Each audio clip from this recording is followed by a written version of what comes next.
Welcome to Bespoken Bones with your host, Pavini Moray, connecting ancestors, sex, magic, and science. Pavini explores transpersonal tools for erotic wellness every new and full moon, engaging educators, healers, spiritual leaders, and scientists in revolutionary dialogue. Get ready to feel good and go deep. This is Bespoken Bones. Hi, and welcome to Bespoken Bones, ancestors at the crossroads of sex, magic, and science. We're in the business of healing trauma, connecting with our roots, and developing radiant erotic wellness in past, present, and future generations. And I am your host, Pavini Moray. And today we have a very tender topic. We're going to be talking about sexual violence and healing, including racialized trauma. So I just want to suggest to take really good care of your hearts. It's such a pleasure and an honor today to introduce you to Annika Leonard. Annika is committed to creating a world where the transformation of the pain that causes harm is valued over the profit of its transaction. She operates in service of this belief within her personal life by doing her work as a person impacted by violence. And in her professional life, she supports youth in navigating their healing journeys. Annika's professional life reflects her educational values. She has a BS in criminal justice and an MA in business. And her study and her wisdom includes topics such as gender-based violence, anti-oppression, trauma-informed theory, domestic and sexual violence prevention and intervention. Determined to change the things that she could not accept, Annika founded Priceless, Incite, an organization dedicated to uplifting the experiences of young Black women, LGBTQ, and gender nonconforming youth who are impacted by violence. And you can find out more about Annika's work at www.pricelessincite.com. Pricelessincite.com. Annika, welcome. Thank you. Thank you for having me. So delighted to be with you. And I'm just going to read something that you wrote to kind of frame the conversation that we're having. You wrote, "I am a descendant of a people who survived the first documented Holocaust, the African Maafa, a Kiswahili term for terrible occurrence or great disaster.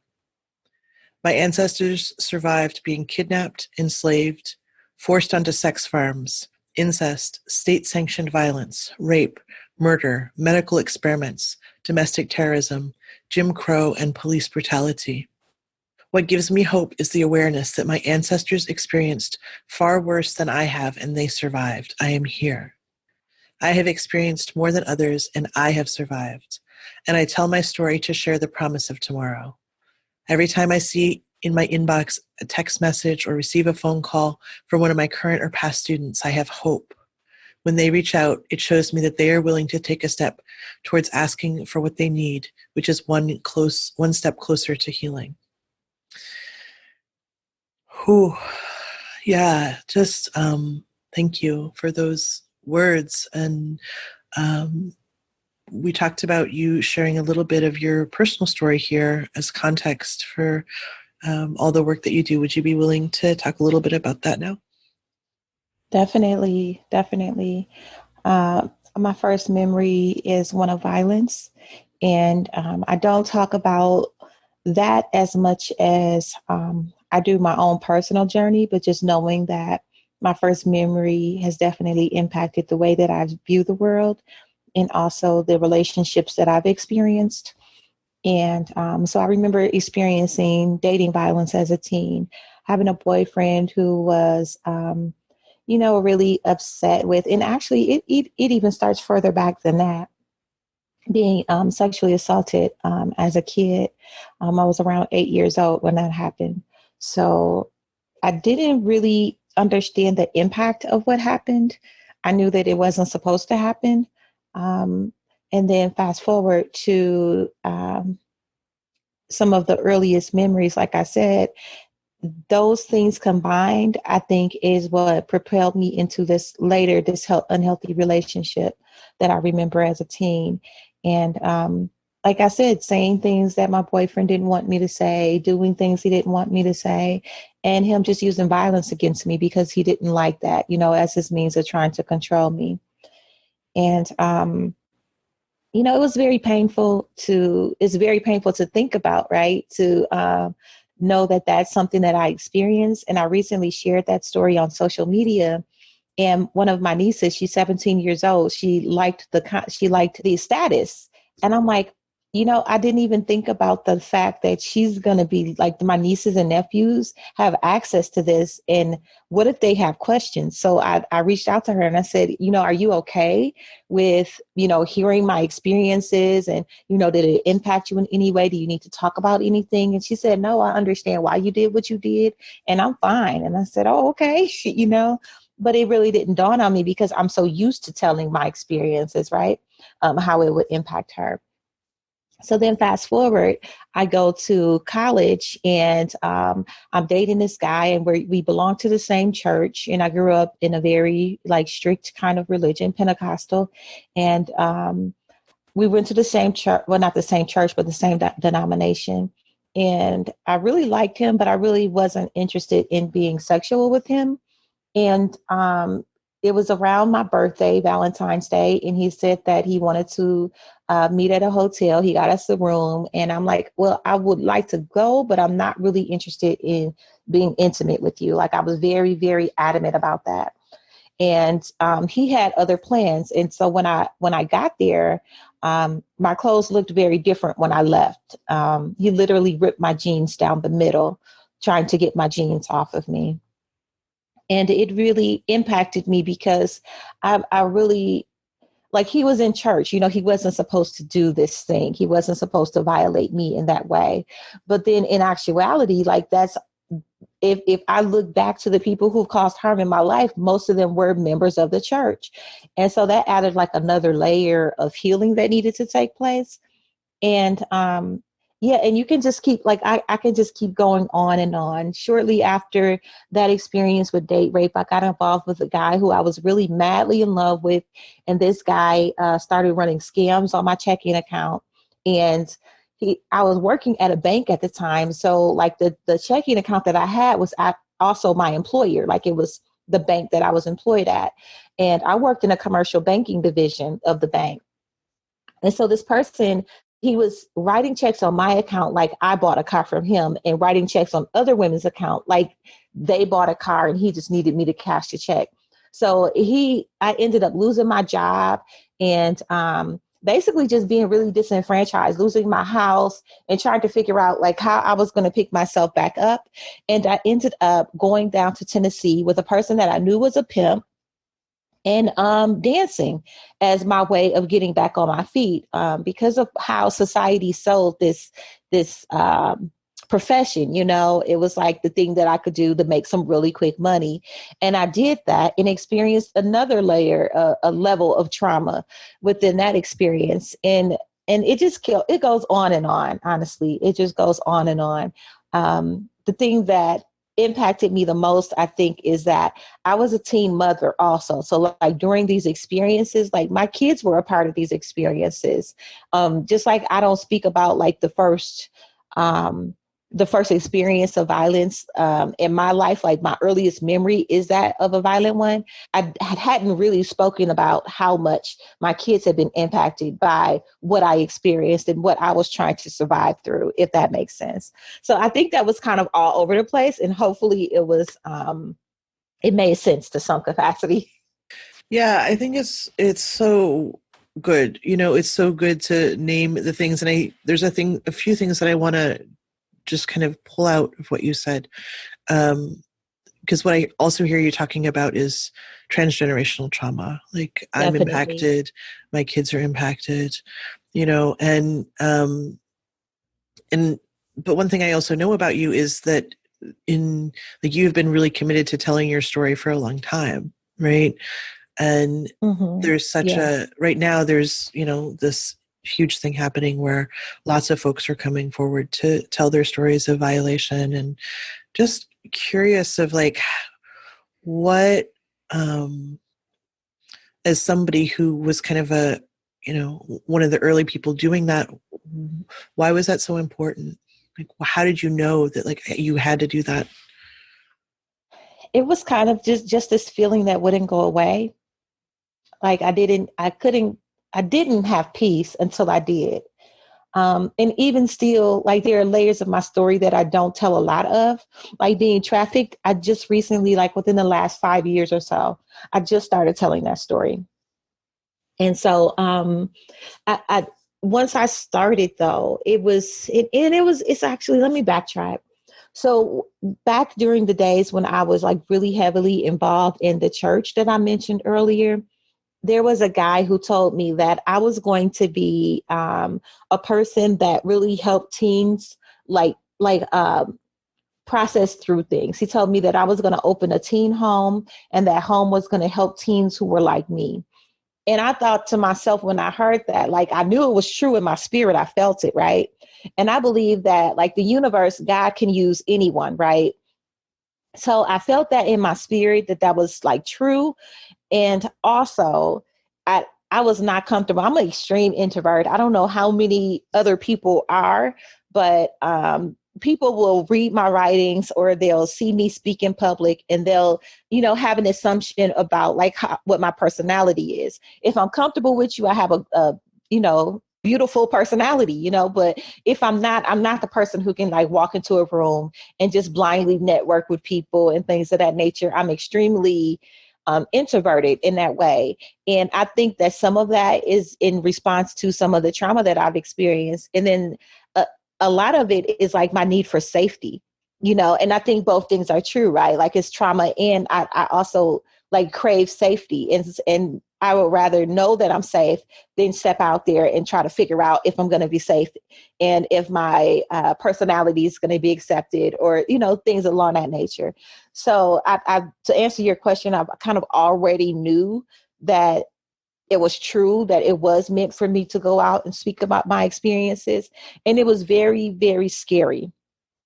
It's not something that I did quite willingly, I guess I would say, because I was actually placed into a position about 5 years ago where I had no choice but to step out and to like really do the work that I imagined Priceless Incite to be doing, because I was let go of my job at the time. And I said, you know what, like I'm gonna either have to go hard or go home. And a part of going hard meant that I really needed to like step fully into what it was that was like almost weighing me down, because my story was weighing me down. And I didn't, I guess, make the connection between it weighing me down and me being liberated or having it lifted by sharing it. Did it, when you started to share it, did it, like I hear you say that it was really scary. Was there also safety that you found in sharing it? There was there were lots of times, and I think there's a distinction between when and where I share it too. So when I am with young people, I feel safe sharing my story with young people. So I think I need to make that distinction, because I think that is that's where my calling is. That's where my work is, with young people. The safety that I didn't feel was with adults. And I think that I didn't feel that safety because what I've done is I've done a lot of intentional healing work and processing around some of my experiences. And I think that some adults have not done that healing work and processing around their experiences. So then when a person like me comes out and says, hey, look, this happened to me, and these are the thoughts, behaviors, or actions that I've had as a result of this experience, I think that is very scary for some people. And some people are not ready to confront that part of themselves, like that shadow self, So I had to like really confront my good, bad, and ugly, right? And I think a lot of adults are not really ready to do that. A lot of young people aren't either, but I feel like I'm planting the seed and showing them that it can be done. Like I can come to the table as my full self, as the good, the bad, the ugly Annika, and still be okay, and still survive. And I haven't spontaneously combusted because I have now shared this weight or lifted this thing off of me. I hope that. Yeah, it's great. It's one of the, as part of my healing, one of the places that I got to was saying, everything that happened to me, right? Which seems so, it seems so simple. It seems so basic. But I think what you're talking about is the mechanism of denial that we have in ourselves, and that for sure we have in our culture, that like folks don't want to hear it, right? It's like, and I think that experience of so many of us have had, of like trying to share our stories and then not having them received with compassion and care, but saying like, that thing that happens, that we all know that happens, like, oh, that didn't happen to you, or you're lying, or you deserved it, like all those things that happen, right? And so that, Right. what I think I hear you saying is similar to what I kind of experienced of like starting to take up that space inside, just saying that, yeah, all these things that happen to me, and they all get to be here. They all get to be named. They all get to be like in my body, because they are. And I'm just like acknowledging that they are, Exactly. Yeah. Exactly. Yeah. And that like the modeling of that for our descendants, right? Of like not like of turning towards rather than turning away is so, Exactly. that's such a profound activism, right? Yeah. Yeah. I just feel so, I feel really blessed by your story and your decision to turn towards and then use the healing as like, it's not just for you, right? It's for your ancestors, and it's for those who come after you, and your niece, and all these teenagers that Absolutely. you're working for. It's so, I don't know, it just really moves me. Yeah. Thank you. Yeah. I'm curious of one of the things that you write about is the connections between your personal trauma and ancestral trauma, and how you experience that in your body. Do you want to say anything about that? Absolutely. So when I started earlier, I kind of mentioned that I think that all of this is basically happening during divine timing, right? Um, so I am actually experiencing a condition called endometriosis.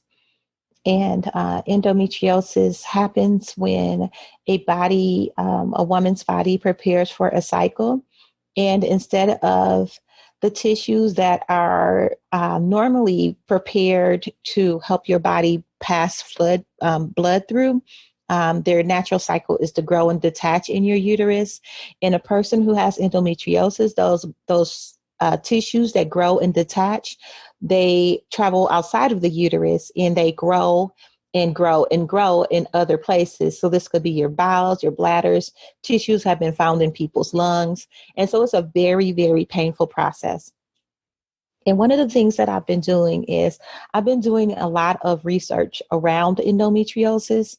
And so there are some things that like really stood out to me about the experience. And then what also stands out to me is the parallels between that and being a survivor of sexual assault and sexual violence. The parallels are incredible. And so I am in this moment in my life where I have to face a number of things at once, I will say. So I'll go back. Back when I was around 12 years old, I started to have cycles, and my cycles have always been really, really painful. And so to the point where I would end up in the emergency room and they would say, okay, well, you just have an STD and, you can go home now. And I'm like, well, if you tested for STD and there's no STD, then why would you say I have an STD and why aren't you taking me seriously, right? So I feel like that I was really like stereotypes when I was younger. My concerns weren't taken seriously. Like people were basically saying it's all in your head, like you're making it up. Even like family members would say like, you just don't know how to handle pain. You're just a big baby. And I'm like, no, you just don't understand what's happening in my body. Right. So I was in my early 20s when I was actually diagnosed with endometriosis, and they diagnosed it with a laparoscopic surgery. So they go in and just kind of see if you have those tissues present. And then when they see them, they go in and they burn them out. So I had my first surgery in 2003. And then 3 months later, I had an additional surgery.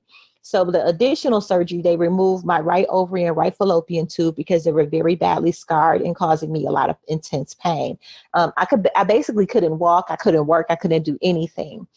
And the visits to the emergency room started up again, and people were thinking that basically I was just drug seeking because there was no way that I was in this amount of pain that I was showing up as and demonstrating to them.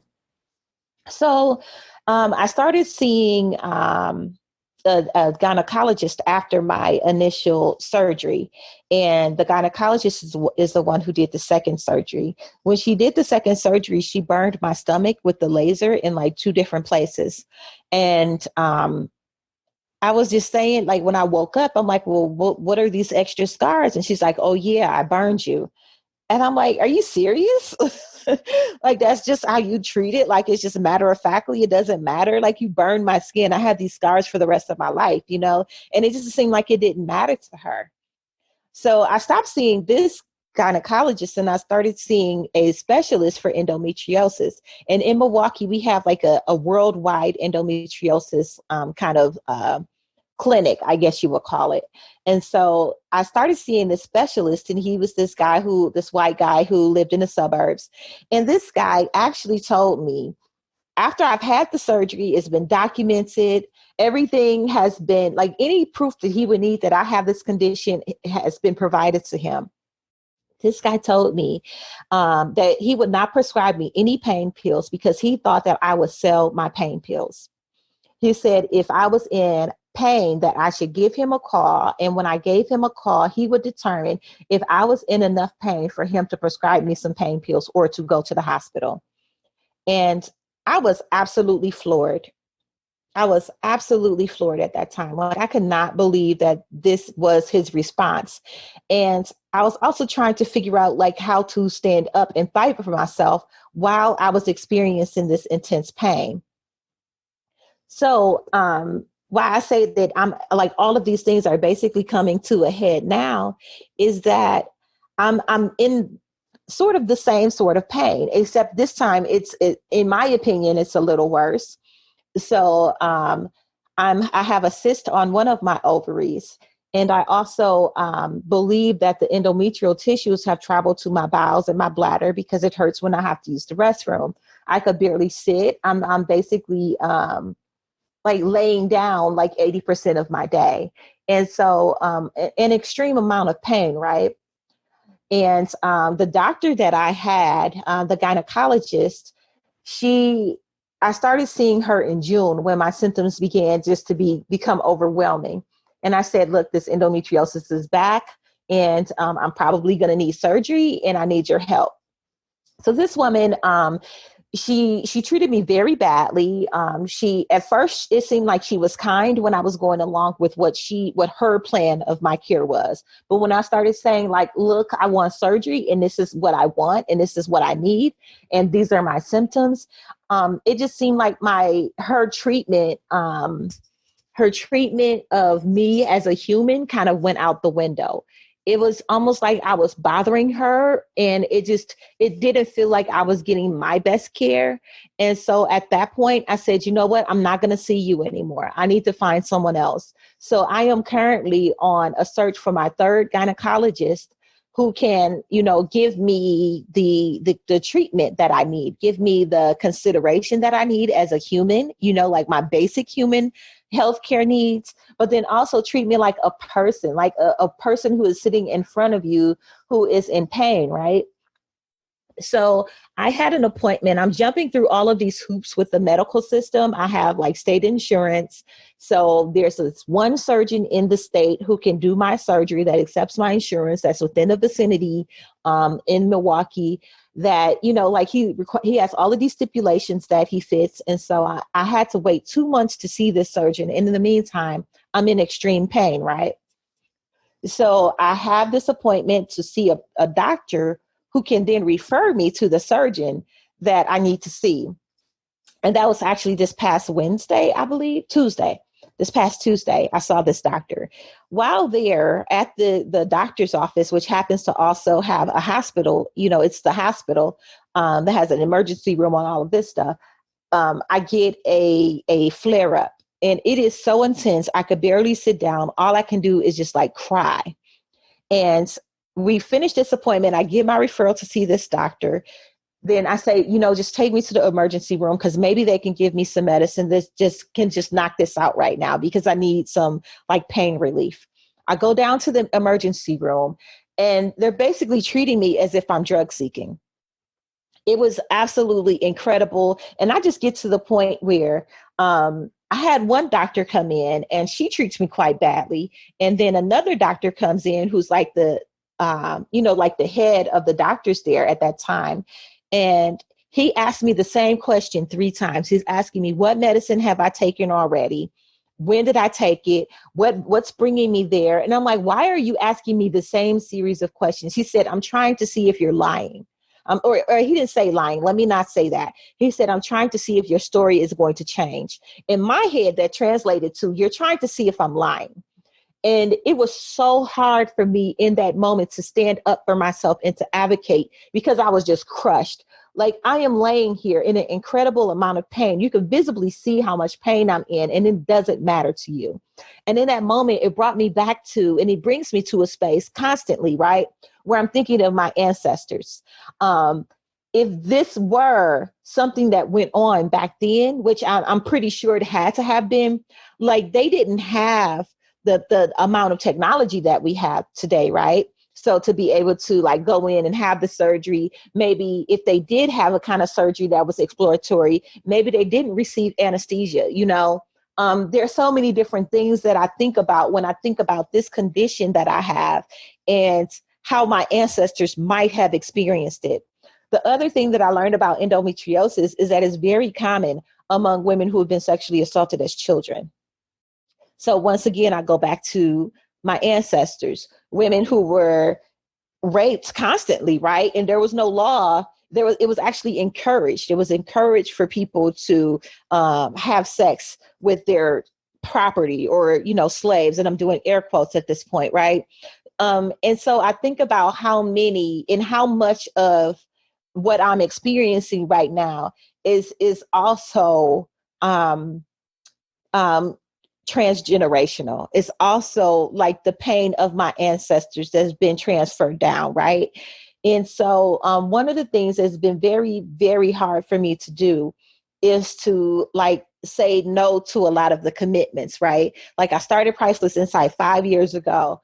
I have basically been working part-time to sustain this work. So really not making money, but just making enough to sustain myself, like barely keeping the lights on, barely, barely surviving, I will say, because I believe in the work that I'm doing, right? So with these sacrifices, which I don't really, I'm not asking for applause or anything of that nature, right? But I recognize what I put into the work that I'm doing to see it come to a place where someone's contacting me from Los Angeles to do a podcast. This is a beautiful, beautiful moment for me. I'm being invited to do keynotes in different places. People are really recognizing the value of my work, and it feels like it's really being uplifted at this time, right? So people are calling me left and right, emailing me, texting me, hey, can you come do this workshop? Can you come present here? And all of this is happening while I'm experiencing this intense pain. And one of the ways that I'm honoring myself, my body, and my ancestors is I am taking the time that I need to heal my body, myself, and my ancestors. I am listening to my body. Like when the pain shows up, I'm asking myself, like, what is it that this pain is trying to teach me? What is it that you need to say to me? And I learned that through one of my mentors and teachers. Her name is Jojo Pa in Saroma. She has a podcast called The Wisdom Walk. And she taught me to really listen to my body, really listen and honor, what my body is saying that it needs. And so like today, from earlier this week until January of 2019, I am taking the time that I need so I can heal myself, and also honoring my ancestors who were not able to take time off to heal their bodies and to pay attention to what was going on with their reproductive systems, or, just their body and their health in general, right? So I think that the connection between all of those things happening right now, and then the idea of you and us being on this podcast right now, like all of this is divine timing. Annika, I like when you're speaking, I just feel this incredible rage in my body, about it. Like, it's so fucked up.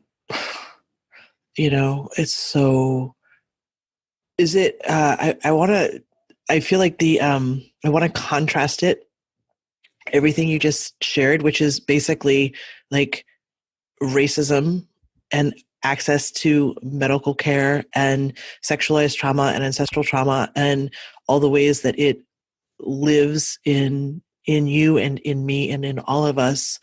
I just want to share this story because as a white person, I don't often like really see that, how it lives in me. Yeah. And, recently I had a experience of, I was having a surgery and I had to have an EKG, and, I had to go to the hospital to get the EKG so that the surgeon would do the surgery. Right. And, I had waited till the last minute, and I walked into it was like Friday at like, 3 PM or something. And it's like the surgery's on Monday. So it's like the timing is kind of a big deal. And, thinking that I'm in the right place, and there's a waiting room of probably, 30 folks, all people of color. And so I'm the only white person in this waiting room. And I'm actually, when I hand them the referral slip, I'm at the wrong hospital. And, so I'm talking with them about like, oh, where's the right hospital? And they're telling me, and it's all the way across town. And I realized that I'm not going to be able to get there before 5. When the thing would close, and I wouldn't be able to get my thing. And there's a nurse, a white male nurse, and he overhears me talking with the folks, and he's like, "Oh, are you having a problem?" And I was like, "Yeah." I explained the situation, and he was like, "Oh, let me see what I can do." And then he totally did the thing, and so that I got the EKG, and it felt so uncomfortable. I was just like, I need this, and like I get what's happening right now, right? And it's just I just offer this story as a way to really like punctuate how racism is working in access to healthcare, right? Like, because I was white, I got this special treatment, and there it was. And like, you're having this incredible experience of physical suffering and agony, and being accused of drug seeking. And it's like, that just wouldn't be happening, right? It would not be happening if you were white. And like, it's just, I don't know what to do with that rage. And I know you probably don't know what to do with that rage, and we just do our work with it. But like, it deserves to be named. We need to, like, as we talked about, like, just be like telling the stories of these things so that they can be seen, because it's not okay. And yeah, I don't know what else to say about it, but there you have it. Well, thank you. And I'll just add the my punctuation at the end of it, right? So one of the things that I'm doing a lot more of is advocating for myself. And so I made an appointment to talk with the CEO of the community clinic that I was attending, where I had all of this bad service at, right? And I had that conversation with her on Wednesday about how I was treated, how disappointed I was, how, scary this whole process is in general, right? And then, add on to it, all of the things that, like, in my head, right? I'll just side note a little bit.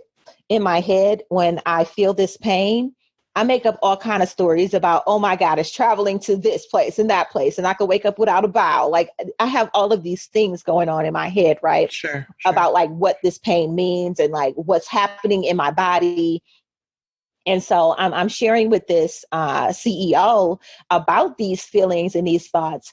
And then I share with her the experience that I had at the hospital. And just a moment of sweet alignment.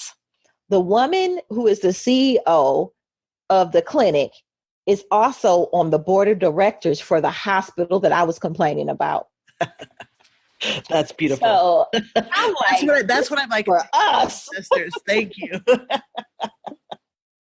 Yes. Yeah. Yes. Oh. So I have her personal number. She's like, I am not going to let this die down. Like, you're going to get some justice from this. And I'm like, yes, this is for my ancestors. This is for you, uterus. I'd like to thank everybody that made this possible. And it really made me feel, good that she listened to me. She's a white woman as well, and she has chronic pain. And she said, she mirrored some of the things you said. Like, I'm so upset that this is happening to you. Like, I can't imagine if I was feeling this, like, and someone responded to me like that, what I would be feeling and doing right now. So she, like, committed me. She just really held space for me, and that was beautiful. But what was even more beautiful was the idea that she was going to go advocate on my behalf and on behalf of people like me, like it's not just about me, but people like me and people whose stories have yet to be heard. So I was like, yes.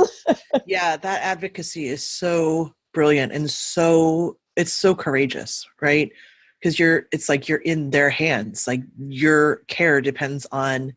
And you have to like be an activist there with your doctors. I mean, I exactly just want to like really commend that bravery and that courage and that strength. And like, yeah, of course, thank your ancestors for helping you do that. Cause like it has to shift. And I don't have any answers and but I think that this is it's a good thing to just like have these stories be heard. Yeah. I want to start talking about your work at Priceless Incite because I feel like probably all of this is the fuel or the nourishment for that work. And I really want to lift that work up here. And would you be willing to just like talk about the program and talk about who you're helping and how you're holding it and the results that you're seeing? Absolutely. Absolutely. So like I said, I started Priceless Incite. Actually, it's been longer than 5 years, but I actually put a name to it about 2 years ago. And it's really about how I've healed and processed through a lot of my experiences. So most of them are, of course, based on gender violence, right? So based on domestic violence, sexual violence, stalking, trafficking, teen dating violence is based on me experiencing a lot of those things. And then it's also based on a lot of the experiences that young people come to me and share. So in my work, like when I start a class, I used to do my work within schools, and I adapted my curriculum so that it fit core standards so that the students would get a credit for attending the class. So it's not like, they're just coming to this thing and they don't get anything out of it. They actually got a credit that went towards their graduation points. And so I would start the class with telling them my journey and sharing with them that, like the things that we experience, like most times we don't choose this stuff, right? Like I didn't choose for anything bad to happen to me, but it happens. And now I've got to figure out how I'm going to like pull myself through this without losing as much of myself as possible, which, sometimes you don't even know what you've lost until you've already lost it, right? Like there's just so many different layers and levels to this stuff. But I try to just basically share with young people that I've lost a lot of myself in the process that I'm going to take them through. The curriculum that I'm going to take them through was my process of finding myself again and of processing through some of the stuff that was really hard for me to come to terms with. And so I basically compare the life cycle of a diamond to that of a Black girl in America. So we walk through everything there is in the manufacturing and production of a diamond. everything from the stereotypes about diamonds, where, like diamonds are supposed to be like really rare and all of this other stuff. But in actuality, like there's a diamond for every person in the world if, the market wasn't controlled by capitalists, right? Like, so it's a very like down to earth curriculum. It's a meet them where they're at kind of curriculum. And that's basically where I try to stay with young people. I want to stay and speak on terms where they get it, they understand. And while we're talking about and processing through some of these really hard topics, using the analogy of a diamond, they are actually documenting their thoughts, their experiences, reflections, you name it. They're documenting the things that are coming up for them while we're having these conversations and doing these activities to, kind of reveal like more of what they could possibly need to know as they continue this journey. So I don't come to them like, hey, I know all the answers and you should do this, this, and this because I went through it too. I come to them saying, this is how I did it and you have your own way. Let me help you figure out what your way is, and I don't go to them thinking that, okay, well, you've had 6 weeks of my course, and after 6 weeks, you should now be a raging feminist who, is ready to change the world. Like, I don't have those kind of expectations of them. My expectation is they show up and be exactly who they are. And my job as a person who is responsible for them during that time is to love them for who they are, and not try to change them, because then I would just be like the other people who are, basically like abusing their power over the lives of young people. So a part of what I do at Priceless Incite is that curriculum. I do it within schools. I do it within community organizations and that sort of thing.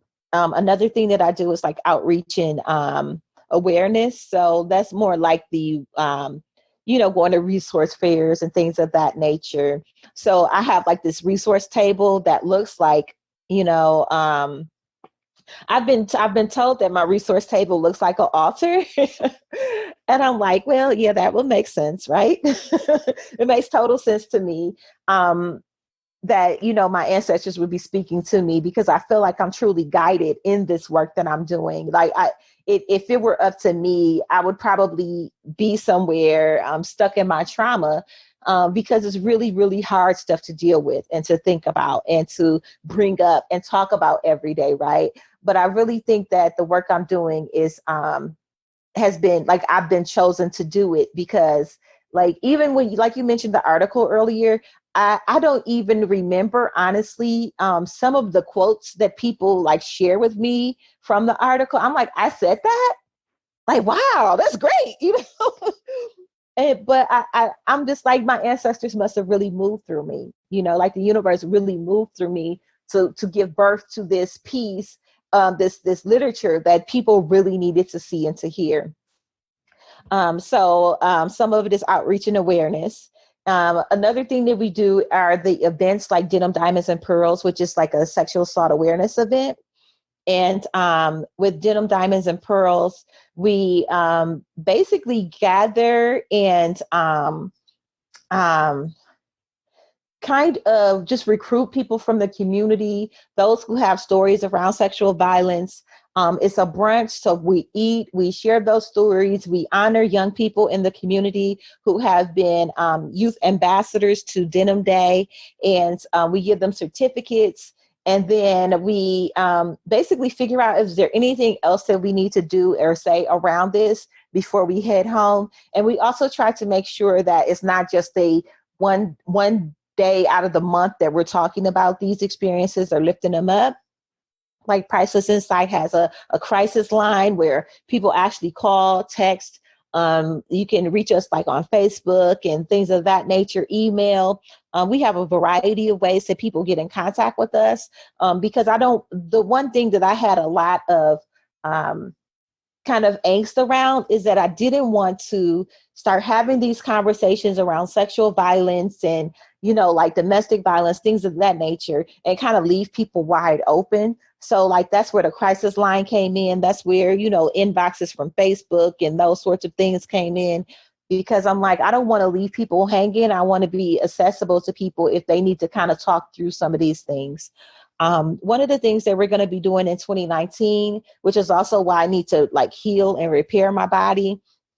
In 2019, I plan to do a lot of community-based sessions where I want to talk to just everyday community members and train them on how to be advocates for a person who has experienced violence. So I want to do that in person, and then I want to do that through like webinars and things of that nature. So I really want to find a way to kind of transfer the knowledge and information that I've gathered over these last 15 to 20 years that I've been doing this work. I want to find a way to transfer that not only to young people, but to some of the adults in their lives too, because I feel like I'm kind of ready for that step. So Priceless Incite does a lot. One of the things that I failed to mention earlier in the outreach and education. So we do, like in 2016, I took a young person with me to go and present at the National Sexual Assault Conference. And like, that was a part of her leadership development. She'd never been out of town. She'd never presented at a conference, a national conference, I should say, because she's presented at statewide conferences with me. But my young people also present. They create workshops on their own and present at different conferences and things like that based on the foundation of what I've taught them, but they put their own spin to it. So Priceless Incite does a lot. I'm really excited about where it is right now, considering, like what I've had to put into it. And I've had to put an incredible amount of trust into the universe and into the ancestors that this was what I was supposed to do. And that a part of, I think, my survivorship was that feeling that I had to figure out everything. Like I had to have like a complete business plan. And this business plan had to outline everything that I had to do. And, like this real rigid kind of, I can't afford to mess this up kind of pressure that I was putting on myself. And what I'm finding is that I just need to be willing and open to, like what the universe has for me, and that everything else will it will work itself out. I just have to be open to what it is and then ask for help when I need it. So that help could be from God, from the ancestors, angels, you name it, but I've learned that I had to be open. And that was one of the key things to like creating Priceless Incite. And then even in Priceless Incite being where it is right now, is just being open to being used and allowing work to come through me that wasn't necessarily comfortable for me to even be talking about or exposing myself to, let alone other people, It's such a great act of service. And I think what's so spectacular about your work in Priceless Incite is that you just saw a need and you did it, right? And it wasn't like you had some big financial backer. You were just like a person being like, hey, this needs to happen and there's no one else doing it. And I can, through the leadership of my own healing, I can make this happen in the world, and I'm going to dedicate my life force energy to making this happen. Right. Like it's brilliant, Annika. Like, it's just like, yeah, thank you. And I want to, I love also what you're saying about receiving, right? That like opening yourself to receive, and that trust that will be cared for when we do these great works of cultural tending, right? We lean in and we say, okay, catch me. I'm going to do this thing. And I don't know how it's going to work financially. And, I'm leaving behind the kind of the trappings of like the things that I thought kept me safe. And I'm going to lean in here and do this because it has to be done. And I'm the one who's going to do it. And then I have to be willing to receive, right? And that trust in our ancestors as well as in our living, right? And I just wonder, like, I never really ask folks on the podcast to do anything other than listen and take what they need. But I actually feel really like it might be nice to offer here to really support your work with donations. and really want to invite folks, like, if you feel moved by what Annika's sharing, like, send some green energy that way, send a few dollars, send what you can, or just send an email even, like whatever, like, you get it, right? You get what she's doing. And so let that flow through you and towards her and her people. And so that this can be supported, because it's a great fucking work in the world to do this. Yeah. And I'm so, just feel blessed to have had this time with you, Annika. Thank you. Thank you. Yeah. Yeah. Anything else before we wrap up for today that either you want to say or that your people want you to say? Oh, I'm listening. I just want to extend my thank you again, because this is not just a platform for Priceless Insight, but it's a platform for my people, for my ancestors, I carry with me stories that have not been shared, for myself, for my young people, from people who I don't know who else is out there like that, but I'm one of those people where I could just walk down the street and a complete stranger will tell me their whole story. So I carry the story of strangers, people who I've, just met and never met, and I just want to thank you, because like in uplifting the work that I'm doing, you're uplifting all of the work that I'm doing, both seen and unseen, So thank you for that. Thank you for this opportunity. Yeah, just so sending so much love your way, and just gratitude, deep, deep, deep gratitude for all of it, for the survivorship, for the willingness to, even be in this dialogue with me and share these stories, and trust that I would hold you well. I appreciate that. So yeah. So folks, thanks for listening to this episode. And if you want to learn more about Annika's work, and send that donation, you can do that at pricelessincite.com. Really want to, just suggest that that's a place of generosity.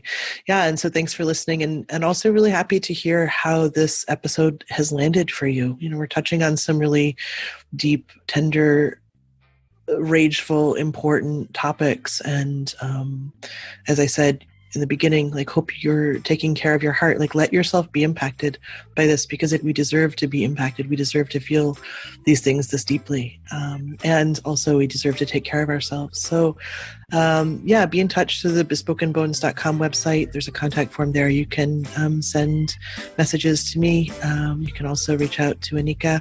I'm Pavini Moray, and I'll be back every new and full moon with more embodied wisdom and ancestral goodness.